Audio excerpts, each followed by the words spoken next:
Okay, I have to ask you something. Do you love cozy mysteries that are clever, a little quirky, and have just the right amount of humor? Because tonight's guest does exactly that, and I am so excited to introduce her to you. Hi, everybody. Welcome to another ReaderCrate interview. If we haven't met yet, I'm Alyssa Granlund. I'm the founder of ReaderCrate, and I'm a fellow cozy mystery author and reader. And every month inside a Reader Crate, we send out a curated mystery crate filled with books and goodies that are cozy to create kind of that perfect reading experience. And one of my favorite things is to introduce you to incredible authors. And tonight is no exception. So today we're going to be joined by Lois Winston. And Lois is a USA Today Amazon best-selling award-winning author, and she writes across multiple genres, including mystery, romance, and women's fiction. Now, she's best known for her Anastasia Pollack Crafting Mysteries, which combine humor and mystery and a wonderful, unique creative twist, which I love.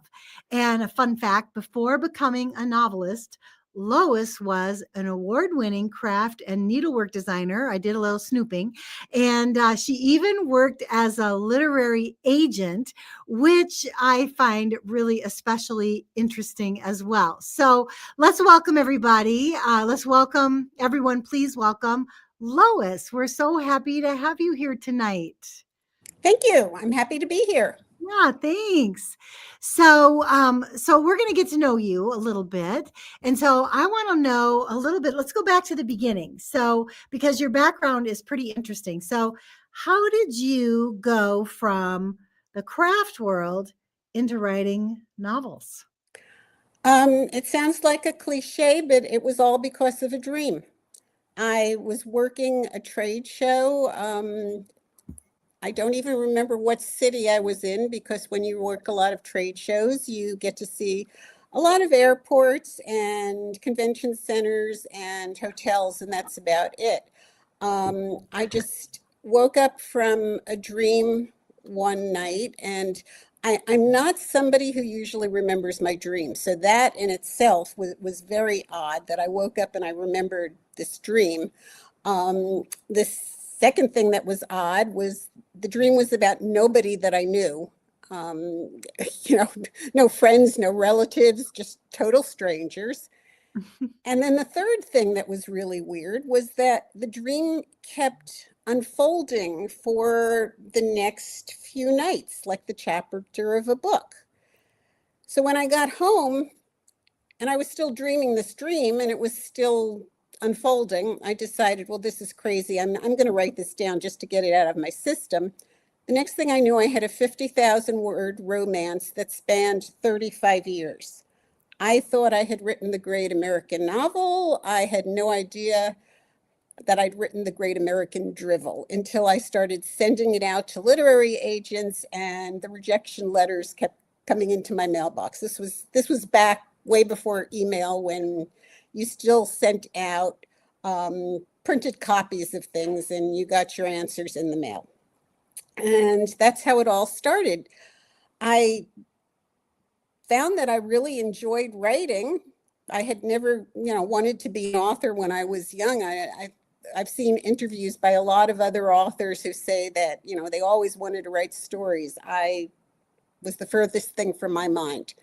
But I really enjoyed writing, and I figured I'd set out to learn to do find out what I was doing wrong and learn how to write right. So I went out to Barnes & Noble and my local library, and I armed myself with lots of books, and I started doing research. And I eventually finished a book and got an agent, and the rest is history. Oh, that's The great. my first book came out almost to the day, 10 years after I had that dream. Wow. Wow.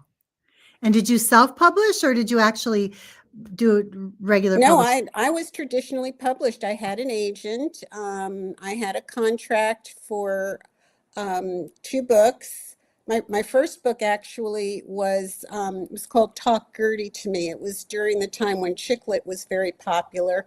And it was about this young woman who lives in Iowa and takes off for New York City, and the mother who comes after her to drag her home to marry the boy next door. And that was my first sale. And then my second book that we sold was Love Lies and a Double Shot of Deception, which was a romantic suspense, which was actually the first book that I wrote way back when that was unpublishable. And I had spent 10 years learning how to write and reworking this, and it became my second sale.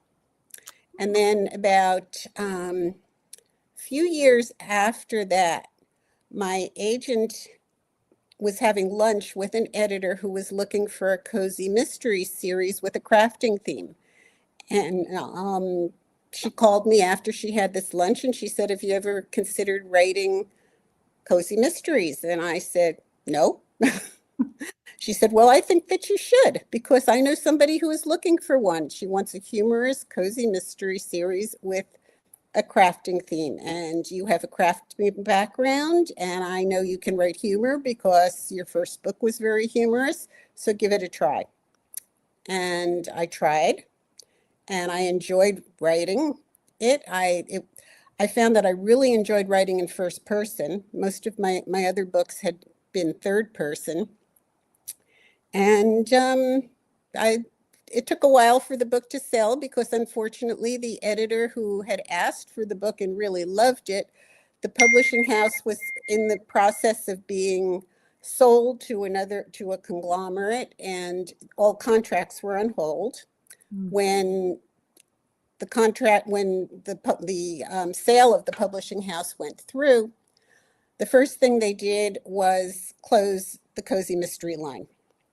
So the editor who wanted the book couldn't buy it, and it took a couple of years after that before we finally sold it to another publisher. I got a 3-book contract for the first 3 books in my Anastasia Pollack Crafting Mystery series. And after 3 books, the publisher wanted to renegotiate the contracts and wanted to put in all kinds of clauses that raised a lot of red flags. And my agent said, "I think you should indie publish these." And that's what I did. She helped me in the beginning, and I entered the world of indie publishing at that point, and I've never looked back. Good for you. Now, did you say your first book took place in Iowa? Was a girl from Iowa? Yeah, it's a girl from Iowa who goes to New York for her career. Okay. And her mother is not happy about this and wants her to come back to Iowa. Well, it's really funny because I can see we just had a hello from Alyssa, who I know. She's one of my members in ReaderCrate, and Alyssa is from Iowa. So I thought that was kind of funny. Yeah. So hi, Alyssa. Hi, Alyssa.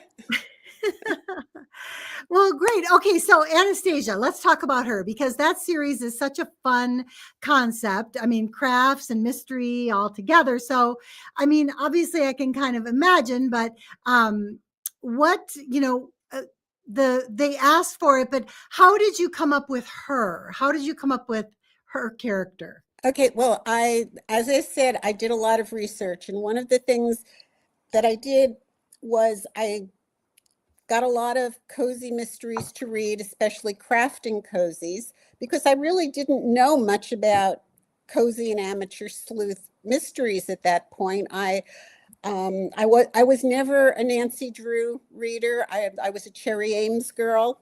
So I wasn't someone who was really versed in the genre, other than the fact that I did watch Murder, She Wrote when it was on. So I started reading a lot of cozy mysteries, especially crafting themed ones. The first thing I realized was they were all series that involved either a shop owner or a crafter or a group of women who were in a scrapbook club or a quilting bee club or something like that. I didn't want to compete with everything that's out there. So the first thing I decided was, why don't I make Anastasia the editor of the crafts editor of a women's magazine. I did a lot of freelance work for craft magazines and women's magazines, and I knew the industry, and I thought, well, this is something that not no one else had done. So that was how I came up with who Anastasia would be, and it also enabled me to feature a different craft in each book, which was also something that was different from what everybody else was doing at the time. Mm-hmm. So that's how I came up with the series. And I actually came up with the title first.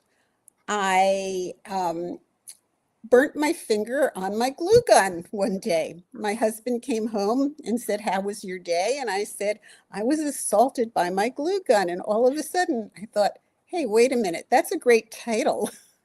That's really awesome. I'm holding up your book here, Assault with a Deadly Glue Gun. So this was book one. This Yes, is that what was book started it one. off. Yeah, that's awesome. That is so funny. That is a great title. I mean, it's so funny.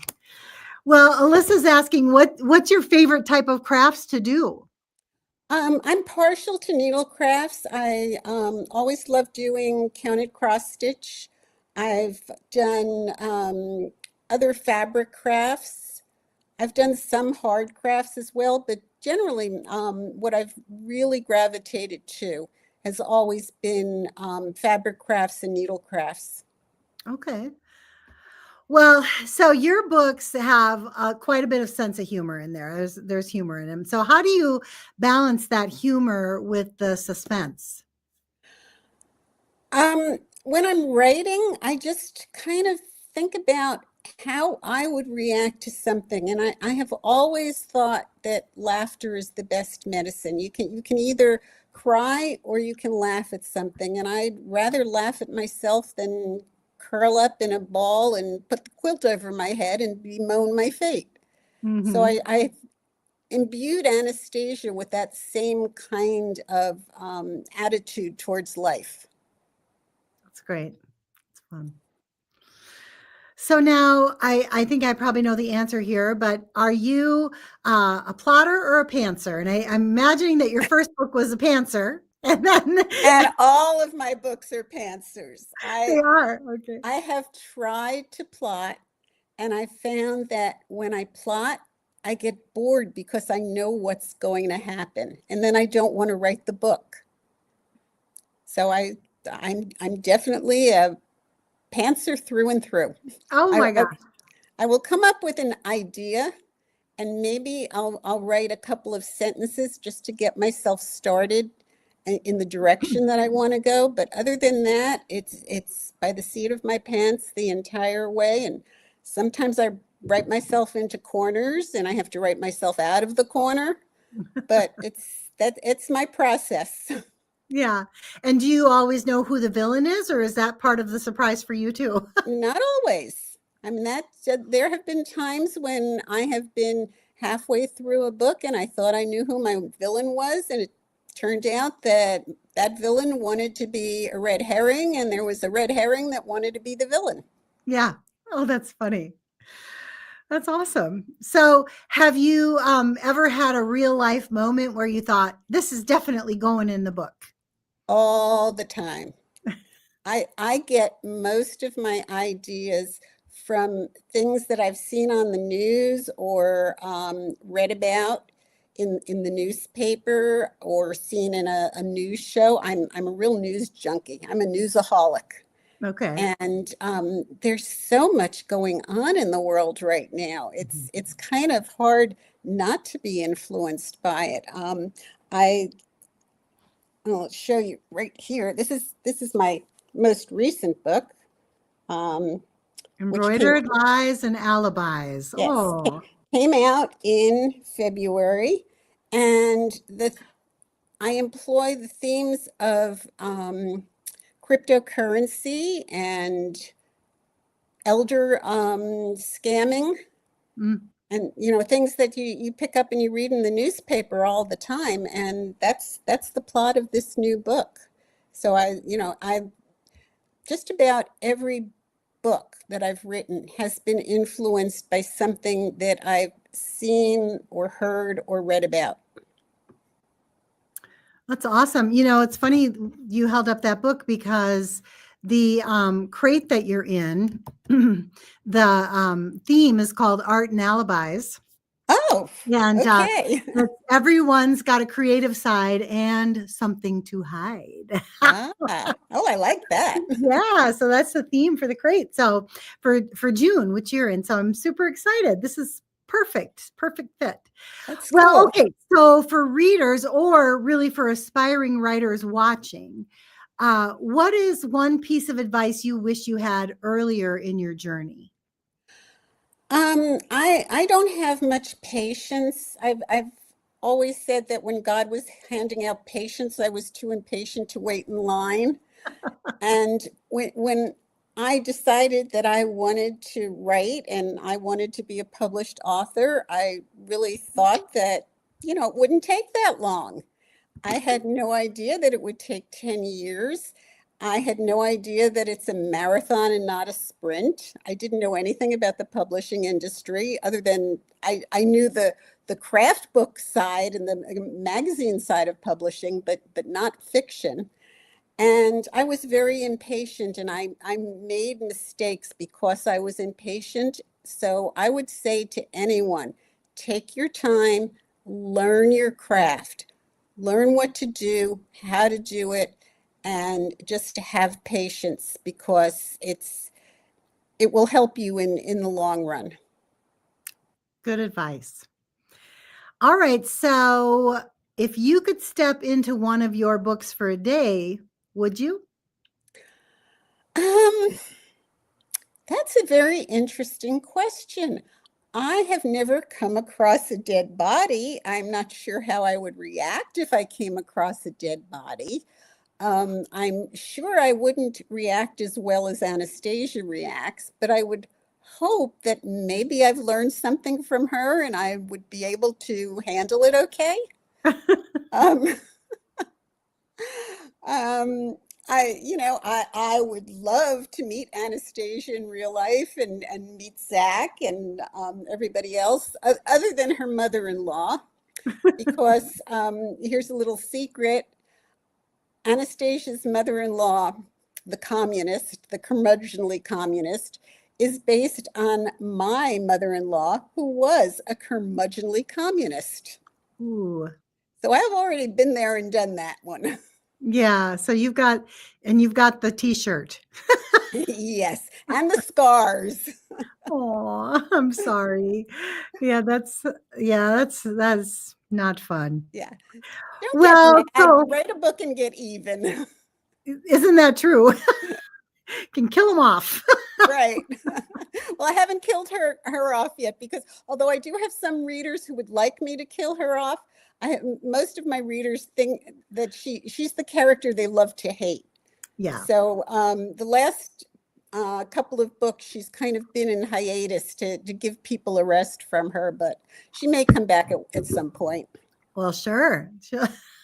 There's got to be some drama, right? Right. Well, what are you working on right now? Right now, I am working on the 16th book in the series. It is tentatively called, what did I decide to call it? I hate when I'm put on a spot like this because my mind just kind of goes blah. Oh, I know. I'm calling it A Crafter's Guide to Malice and Murder. Ooh, that sounds ominous. And I decided that one of the things that I like about setting my series in New Jersey is that it's a small state, and in a very short period of time, you can be in Philadelphia, in Manhattan, up in the mountains, down the shore. It's only a quick train ride to Washington, D.C. So Anastasia can go to places where she can trip over other dead bodies, not just only in her small, the suburban town that she lives in, to avoid Cabot Cove syndrome, basically. So the last few books took place in the town where she lives, And I decided with this book, it was time to have them go somewhere else. So I'm sending them to upstate New York to a ski lodge for Thanksgiving. And of course, there will be dead bodies. Oh, yeah. And is there a craft involved in this one? I am thinking about doing, there's a craft involved in all of them, but I'm thinking about doing a Thanksgiving craft for this one. Okay. Well, that'll be fun. I'm looking forward to seeing that and hearing about that. Okay, so tell us a little bit about your writing process. When you sit down to write, what does that process look like? Well, when I sit down at the computer every morning, the first thing I do is check my email. And that takes about an hour usually to Yeah. answer all the emails that came in overnight. Then I get myself a cup of coffee and then I sit down to write.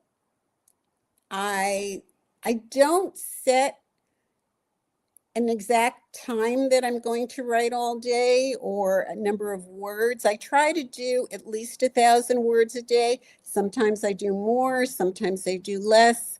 Sometimes I don't write at all. I mean, sometimes I get very frustrated and I know I just am trying too hard and I need to step away from the computer and go do something else. So I don't have a set routine every day that I follow. I know that there are some authors that do. They set a timer and they, write for X number of hours. And when the timer goes off, no matter where they are in the scene, they stop writing. Mm-hmm. Other writers can sit all day and write. I find that if I sit too long, I get very stiff. So I always get up and I take a break in the morning. I hop on the treadmill for a half an hour, and then in the afternoon, I do the same thing. Otherwise, I would probably not be able to move at the end of the day. Mm. Well, and when you're walking, I'm sure you get a lot of ideas that come to you too. Yeah, Mhm. and I also use that time to catch up on streaming shows that I meant to watch years ago and never got around to, and or listening to podcasts. So I'm always doing something while I'm walking on the treadmill. Okay. Well, Other than read, I find that I can't read on the treadmill. It makes me feel like car sick, nauseous. oh, yeah, yeah, yeah, yeah. Well, so you've written multiple books in your series, obviously. So how do you keep things fresh and evolving? Well, part of it is mining ideas from the news.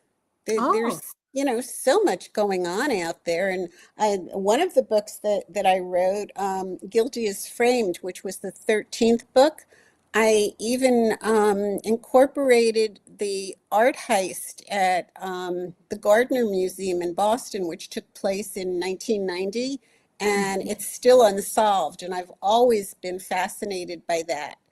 I've read a couple of books and newspaper articles on it. There were a couple of documentaries that I've watched, and I decided to incorporate the Gardner heist with bring it into Anastasia's world. And she doesn't find the paintings, of course, because the paintings are still missing. But that's where I got the idea for that book. So it's there's always something out there. It's everything is plot fodder as far as I'm concerned. that's a good tip because I'm kind of stuck right now in one of my books. So that's gonna make me raise my radar a little bit here and maybe I'll find the answer that I'm looking for. I have a very thick loose leaf notebook that I keep of articles that I found in newspapers and magazines and printed off the internet, just for ideas that might work in a book at some point. And whenever I'm stuck, I'll pull that out and I'll start leafing through all of those pages to see if I come across something that'll work for me. Well, that's great. That's a wonderful tip. Thank you. Mhm. So, all right. So, do you have a favorite supporting character or one that surprised you as you were going along? Um, I like the way Anastasia's relationship with Zach has developed. When I started writing the series, I did not know that they were going to develop into having a relationship and eventually get married. So that's changed.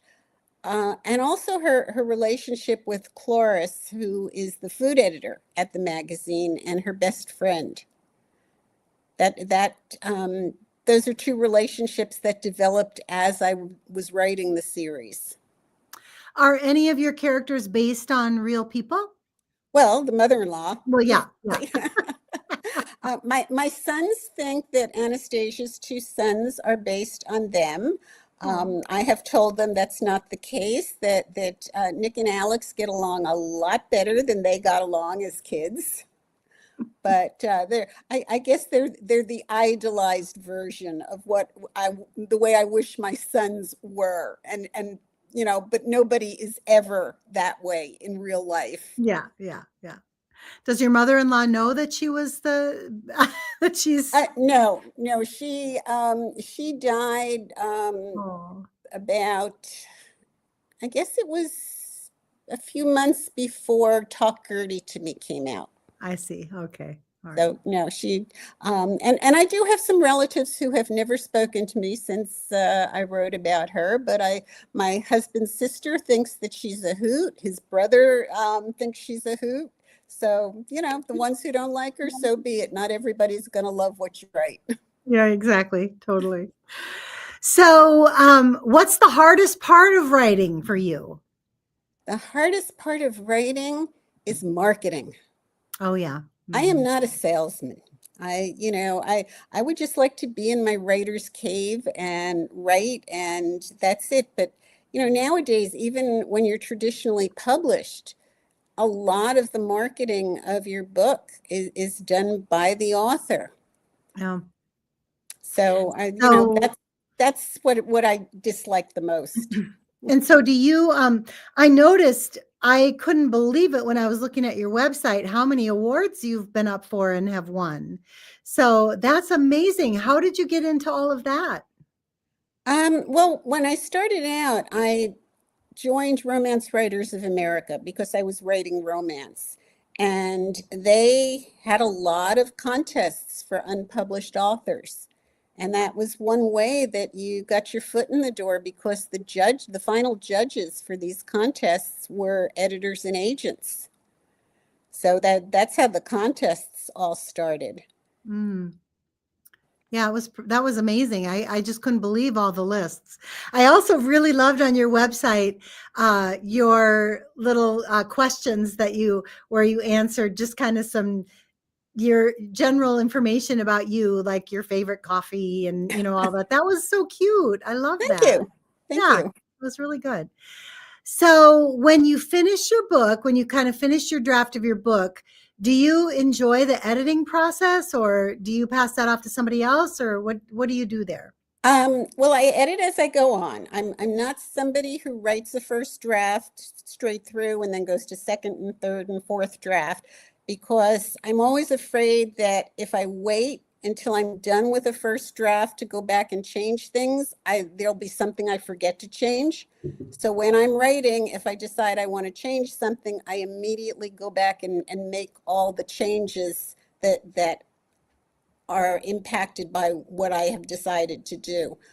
I do have two editors that I work with. I have a great critique partner, Donnell and Bell, who we've known each other for many, many years. She writes suspense, which, is quite different from what I'm writing, but we're very good friends, and we're the type of people that can critique each other's work without causing any hard feelings. And, she is great. And then Irene Peterson, who is a romance author, was an editor, and she's also a longtime friend, and she reads through my books when I'm finished also.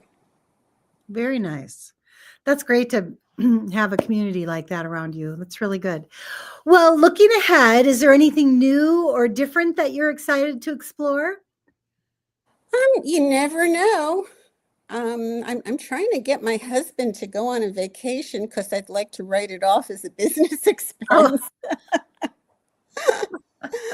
I can't seem to get him to agree to go anywhere. And now, of course, the airfares are so expensive. yeah, yeah. But maybe eventually. I do have right now, if everybody is interested, Sorry Not Sorry, which is the which book? 13th, 14th? I don't know. It's a couple of books prior to the last one, is currently on sale for 99 cents. I have a book bub running and it'll be on sale through June 3rd. So if Okay, anybody is interested, they, for 99 cents, they could get a copy of the book. awesome. So, and that's now they can get it on Amazon Yeah, or and okay. on Okay. Amazon, Kobo, Barnes and Noble, and iBooks. Okay. All right. So, okay. So then final question for you. So, Yes.